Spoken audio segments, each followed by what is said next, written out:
Praise the lord. దేవుని పరిశుద్ధ నామమునకు మహిమ కలుగును గాక.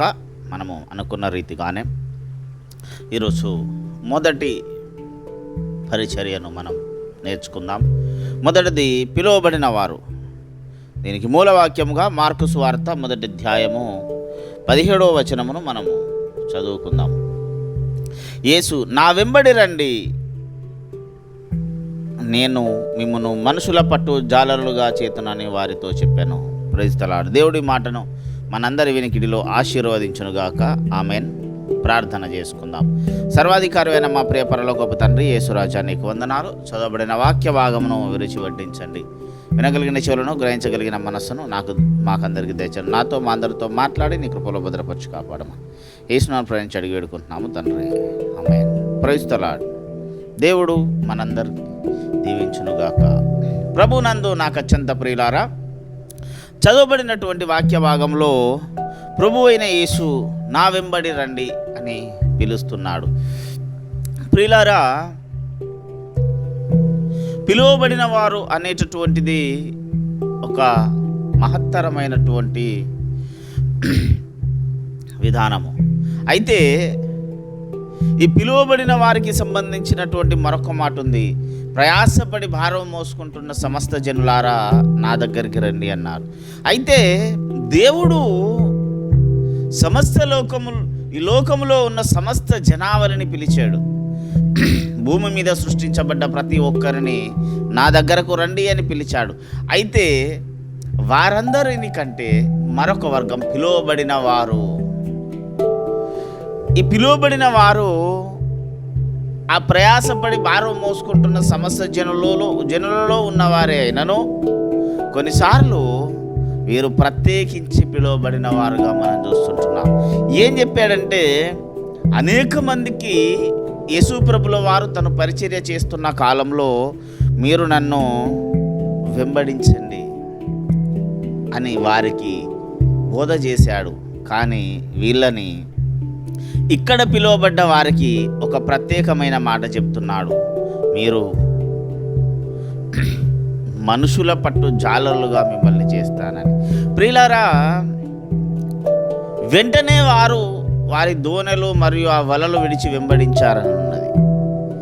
ఎందుకు వెంబడించవలసి వచ్చింది? ఎందుకు వారు దేవుని మాటకు అంత విలువనిచ్చారు? ఆ సందర్భాన్ని మనం మత్తయి సువార్తలను, లూకా సువార్తలను చూసినట్టయితే వారు రాత్రంతయు శ్రమపడ్డారు. మనకు తెలిసిన విషయమే. ఏమీ లేక అసహనంగా కూర్చున్నారు. ప్రతి మాట జాగ్రత్తగా గమనించాలి. ఎందుకు కూర్చున్నారట? అసహనంగా వాళ్ళు కూర్చున్నారు. ఏమని? నీరసించిపోయి కూర్చున్నారు. జాగ్రత్తగా గమనించాలి. నీరసించిపోయి వాళ్ళు అక్కడ కూర్చున్నారు. వారి నీరసానికి కారణం ఏంటంటే, అంతకు ముందు దినము నుంచి వారు ప్రయాసపడ్డారు. యేసుతో అన్నారు, అయ్యా మేము రాత్రంతయు శ్రమపడ్డాము, కానీ మేము ఏది సాధించలేకపోయాము. పిలువబడేటటువంటి జాబితాలో నువ్వు ఉండాలంటే నీ ప్రయాస వ్యర్థమై దేవుని కొరకు ఎదురు చూస్తున్న స్థాయిలోనికి నువ్వు ఉంటావు.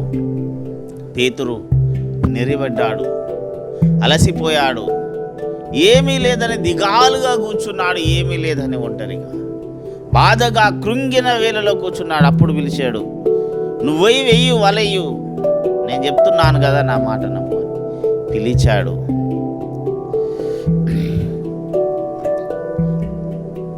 వచ్చారు. ఏమిటికి పిలిచాడు? మనుషుల పట్టు జాలరులుగా. ప్రియులారా, ఈ ఒక్కొక్క అంశము ఆ తర్వాత రాబోయే దానికి రిలేటెడ్గా ఉంటుంది. మీకు అర్థం కావాలంటే ఇది మొత్తం వింటేనే సబ్జెక్ట్ అర్థమవుతుంది. ప్రియులారా, ఈ పేతురు దేవుని మాటను ఎప్పుడు విశ్వసించాడంటే, ఆయన దేవుడు చెప్పేటటువంటి మాటలో ఒక స్టాండర్డ్నెస్ కనబడింది. నువ్వు వెయ్యు వేశాడు. దేవుని మాట విని సక్సెస్ అయ్యాడు పేతురు అక్కడ. వెంటనే అన్నాడు, మీరు నన్ను విడిచి వెంబడించండి. విడచి వింబడించిన తర్వాత ఏం జరిగింది? మొదటి కొరింథీ పత్రిక 1వ అధ్యాయము 24వ వచనంలో, ఆ 24వ వచనంలో చెప్పబడుతుంది. ఏమని అంటే,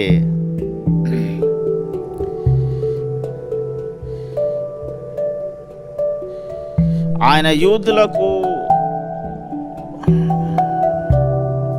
పిలువబడిన వారికి క్రీస్తు దేవుని శక్తియు దేవుని జ్ఞానమునై ఉన్నాడు. ఏంటట? ఎందుకు ఈ మాట చెప్తున్నానంటే, పేతురును ఏమన్నారు జనాలు? అతను పామరుడు. పేతురు యోహాన్లను ఏమన్నారు? శృంగమనే దేవాలయం వారు పామరులు, పామరులు, పామరులు అంటే ఏమీ రాని వారు, ఏమీ తెలియని వారు. వారికి ఏమీ రాదు, ఏమీ తెలియదు. అంటే అంతకుముందు వారు ఏ జ్ఞానం లేక, ఏ తెలివి లేక, ఏం చేయక వాళ్ళు బ్రతకలేదా? బ్రతకారు, కానీ కుయుక్తి పరులు కాదు. కుయుక్తి దేనికి సాదృశ్యము? మీరు ఆలోచించుకోండి. కుయుక్తి పరులు కాదు కనుక వారిని పామరులు అన్నాడు జనాలు. కుయుక్తి పరులు గాక పామరులుగా ఉన్నారు.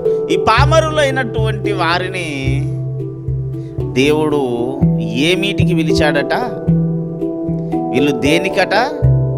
క్రీస్తు చేత ఎవరైతే పిలువబడతారో వారికి ఏమి కలుగుతుందన్నాడు దేవుడు?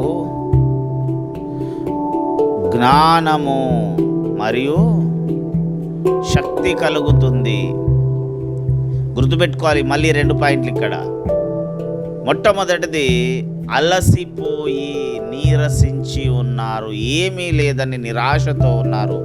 అక్కడి నుంచి వస్తే ఇంకోటి, పిలువబడిన వారు యేసును వెంబడించినప్పుడు కలగవలసినటువంటి ఏంటి అంటే జ్ఞానము మరియు శక్తి.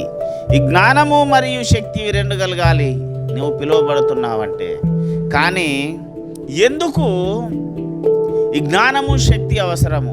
ఎందుకంటే నిన్ను పిలిచినది నరమాత్రుడు కాదు, సర్వలోకానికి సృష్టికర్త అయిన దేవుడు నిన్ను ఎన్నుకున్నాడు.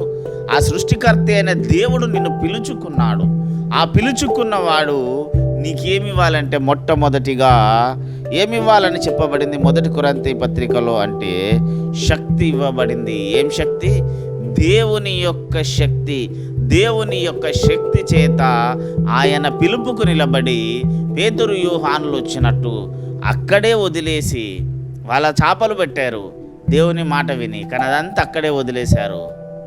అంటే వారు అంతకుముందు పట్టుకున్నదంతా అక్కడే వదిలేసి, జాగ్రత్తగా గమనించాలి, అంతకుముందు వారి జీవితాల్లో పట్టుకున్నది మొత్తం అక్కడే వదిలేసి ఆయనను వెంబడించారు.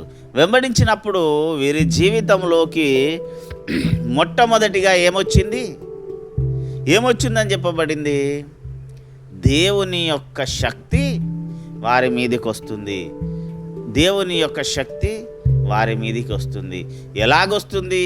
అపోస్తుల కార్యములు అంటాడు, బలమైన గాలి వలె, విభజించబడిన అగ్ని నాలుకల వలె రావాలి. దేవుని యొక్క శక్తిలో నీవు పాలిభాగస్థుడవు కావాలి.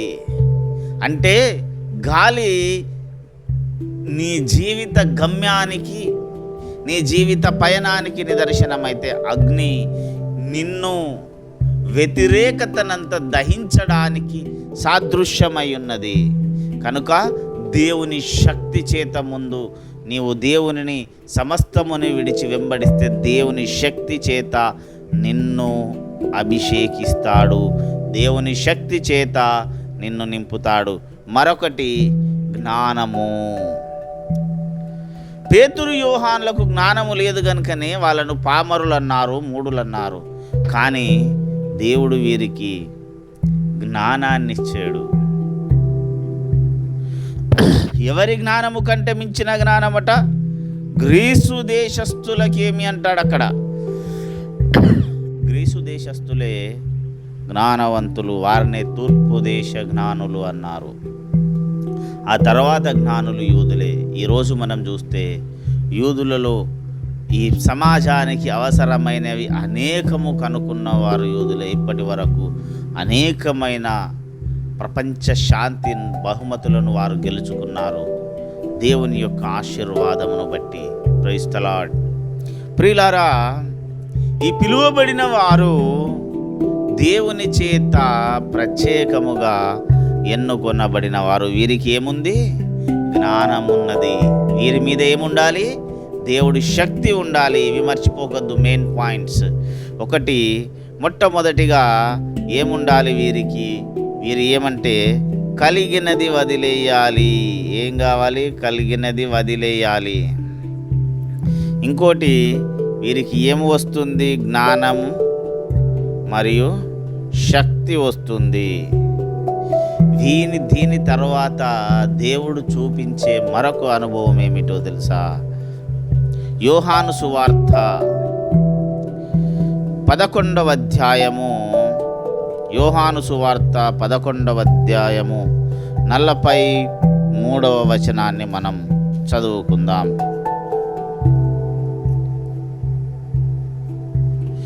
యోహాను సువార్త 11వ అధ్యాయము 43వ వచనము. అలా ఆయన చెప్పి, లాజరు బయటకు రమ్మని బిగ్గరగా అరచెను. ఎక్కడికి రమ్మని చెప్పాడట? బయటకు రావాలి. అక్కడ మనకు తెలిసిన సందర్భం ఏమిటంటే, లాజరు చనిపోయి ఉన్నాడు. లాజరు చనిపోయి ఉన్నాడు. వారి సహోదరునిలు ఏమన్నారు? అయ్యా, 3 దినములైతుంది ఆయన చనిపోయి, మీరేమో ఆ మూత వేయబడ్డ రాయి తీయమంటున్నారు. వాసన వస్తుంది, దుర్వాసన వస్తుంది కనుక వద్దు అన్నాడు. కానీ యేసయ్య ఏమన్నాడు?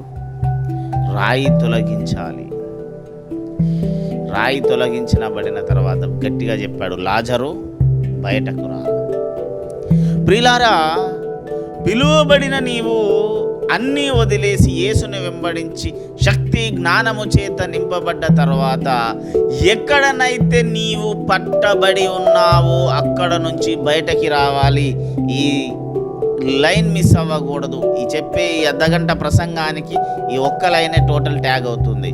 ఎక్కడి నుంచి?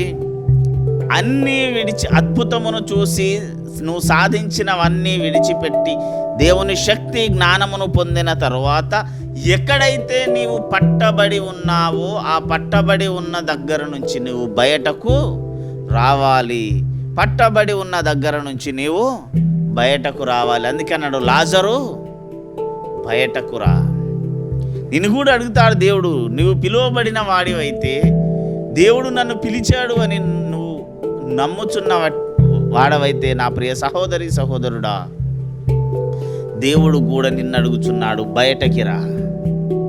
ఎక్కడి నుంచి రావాలి? ఎక్కడికి రావాలి అంటే, నీవు పట్టబడ్డ ప్రదేశం ఒకటి ఉంది నీ జీవితంలో. అది నీ మనసే కావచ్చు, నీ ఆలోచనే కావచ్చు, నీ కుటుంబమే కావచ్చు, నీ పనే కావచ్చు, నీవు నిర్వర్తించవలసినటువంటి విధులే కావచ్చు.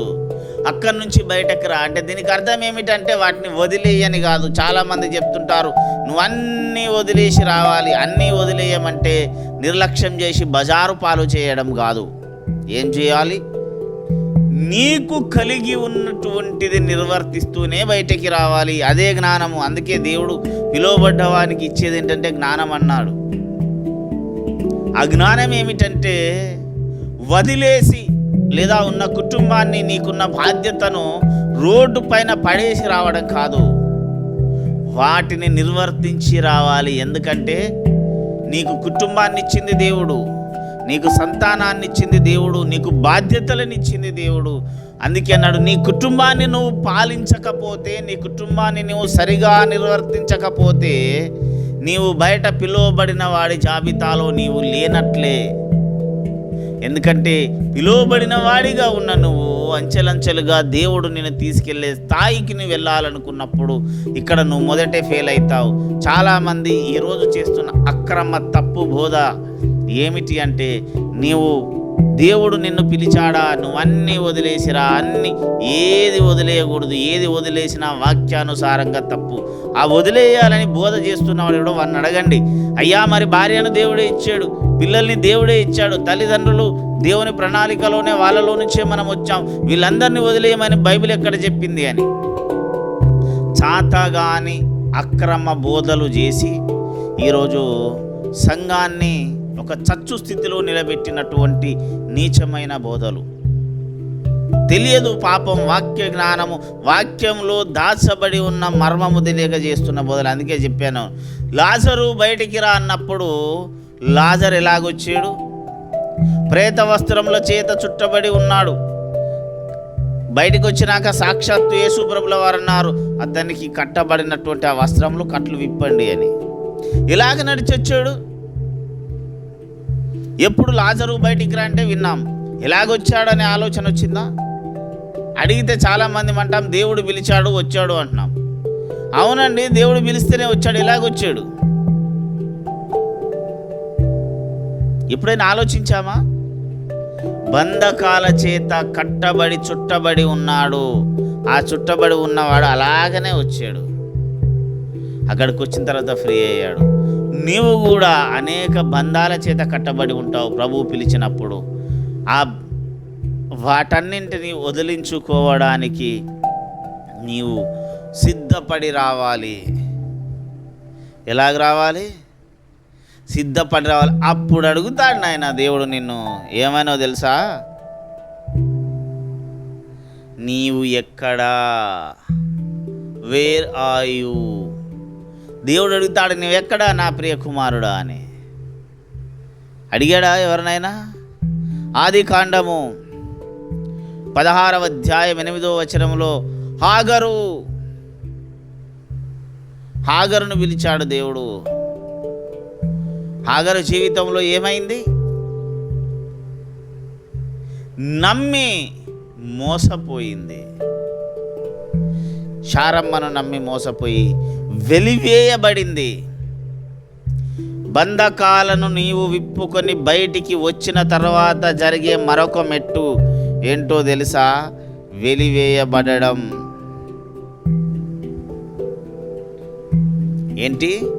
వెలివేయబడ్డం. ఏం జరిగింది? హాగరు వెలివేయబడింది. ఎందుకు వెలివేయబడింది హాగరు? కారణం ఏమిటి అంటే, అంతకుముందు సరిగానే ఉంది, బయటికి వచ్చింది. యజమానురాలు కోపంతో బయటికి వచ్చింది, వెలివేయబడింది, త్రోసివేయబడింది, అరణ్యములో ఒంటరిగా ఉంది.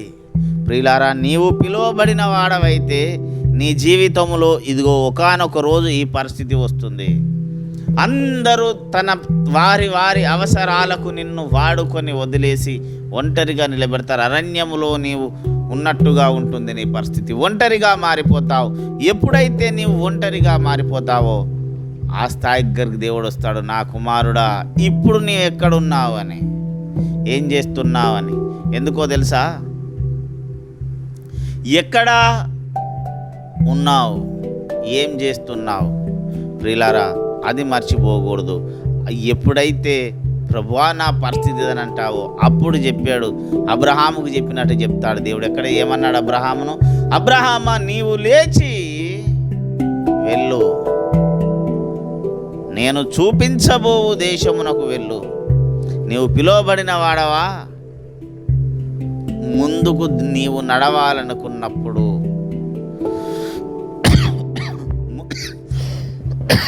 ముందుకు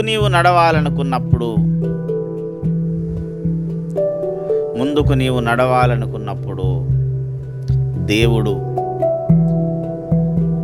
నిన్ను ఆశీర్వదించి పంపుతాడు. ఏమని? ఫలాని చోటకు నీవు వెళ్ళు, నీవు ఆశీర్వదిస్తావు, ఫలాని వారితో నువ్వు ఉండు, ఆశీర్వదించబడతావు. ప్రియులారా, దేవుడి ఆశీర్వాదం ఎక్కడుంటుందో అక్కడే ఉండాలి. నీవు సత్యమునకు బయట కానీ సత్యమునకు సంబంధము లేక ఆచార వ్యవహారాలను నమ్మి నీవు ఇంకా అక్కడ మాత్రమే ఉండడానికి నువ్వు ఏదైనా ప్రయత్నము కలిగి ఉన్నట్టయితే అది తప్పవుతుంది. దేవుడు దాన్ని అంగీకరించడు సరికదా, దేవుడు దాన్ని ప్రేమించడానికి సిద్ధంగా లేడు. కనుక ప్రియులారా, జాగ్రత్తగా గమనించాలి. అబ్రహాము బయలుదేరాడు, కానీ మరొక మాట నేను మీకు చెప్పాలనుకున్నాను. ఏంటంటే, అంతా జరిగింది. సౌలులాగా జ్ఞానవంతులు కూడా పిలువబడతారు, పామరులే కాదు. సౌలుకు చాలా జ్ఞానం ఉన్నది, అతని ఆధిక్యతలు చెప్పబడింది అనేక విషయాల్లో. ధర్మశాస్త్ర విషయములో అనింద్యుడు, అతి నిష్ఠ భక్తిపరుడైనటువంటి గమాలియేలు శిష్యుడు, ధర్మశాస్త్రము విషయములో అనింద్యుడు, ఒంటరిగా దేవుని కొరకు నిలబడ్డవాడు, అనేక ఆధిక్యతలు కలిగినటువంటి వ్యక్తిని దేవుడు ఎన్నుకున్నాడు. ఏమన్నాడు? తార్సు, నీవు లేచి నీ ఎదురుగా కనబడుతున్నటువంటి పట్టణములోనికి వెళ్ళుమన్నాడు. అపోస్తలుల కార్యముల గ్రంథము 9వ అధ్యాయము 6వ వచనములో చెప్తాడు. పిలిచిన తరువాత దేవుడు నీవు చేయవలసినవి, అనుభవించవలసినవి, నేర్చుకోవలసినటువంటివి ఎక్కడికి వెళ్ళాడు? ఏమన్నాడు? నీ ఎదురుగా ఒక పట్టణము కనబడుతుంది, అందులోకి వెళ్ళు అని చెప్పాడు. ఎందుకు? ఈయన లేచి చూసేసరికి ఈయన చూడడము కోల్పోయాడు. ఏం చూడడం కోల్పోయాడు? జ్ఞానవంతుడైనటువంటి సౌలు ఏమి వ్యతిరేకతనైతే కలిగి ఉన్నాడో దాన్ని చూడలేని తత్వం వచ్చేసింది.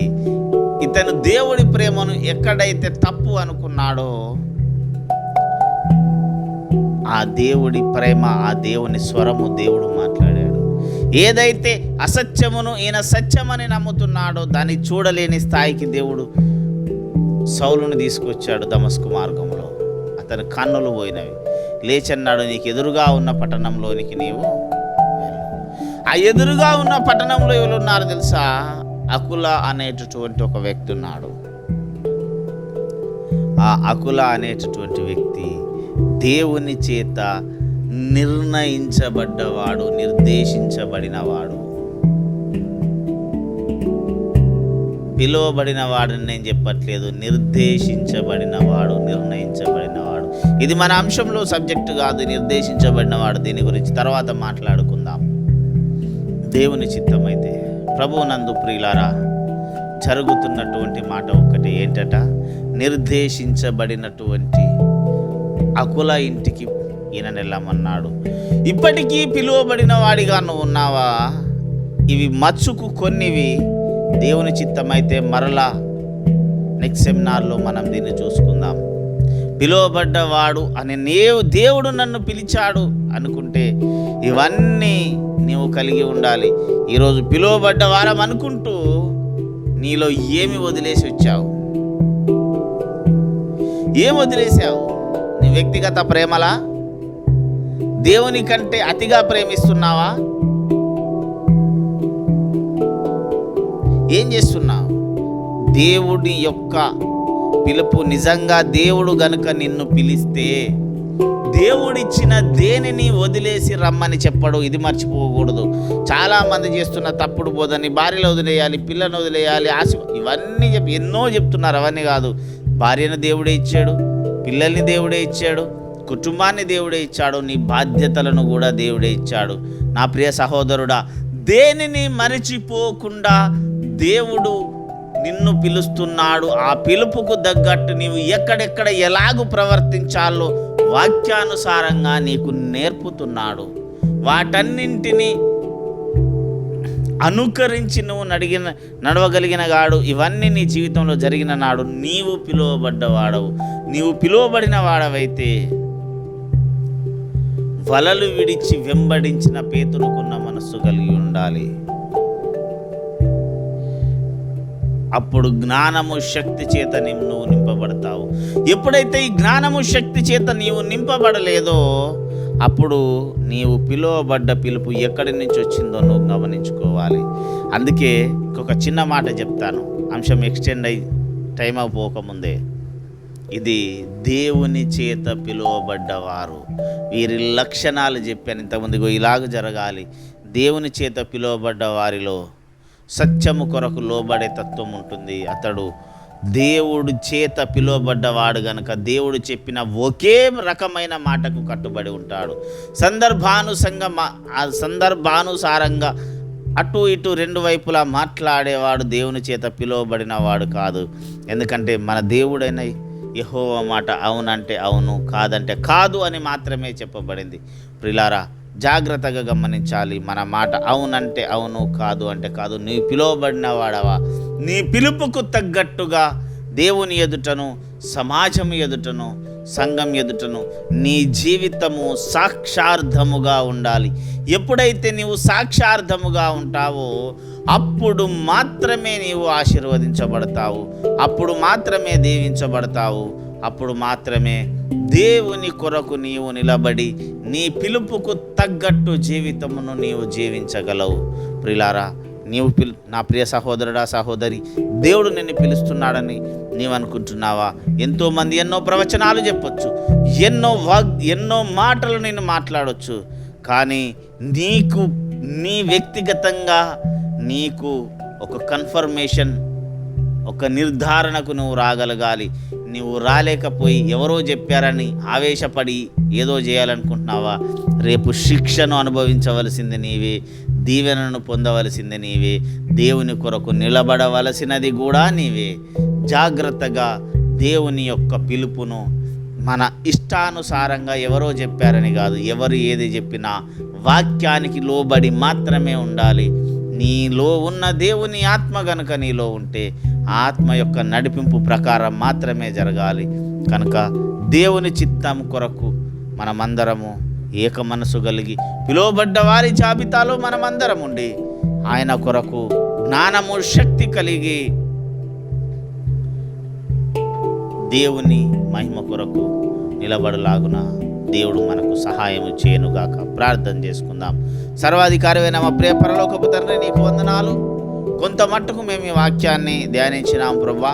నీ చిత్తమైతే రీజన్గా మరొకసారి మేము దీన్ని మిగిలినది ఇప్పుడు నేరుగా పిలువబడినటువంటి ఆ పిలుపుని మేము విన్నాం. మరొకటి ఇంకొక పార్ట్ ఉంటుంది కనుక ఆ పార్ట్ను నెక్స్ట్ టైం మేము నేర్చుకుంటాకు మాకు సహాయం చేయండి.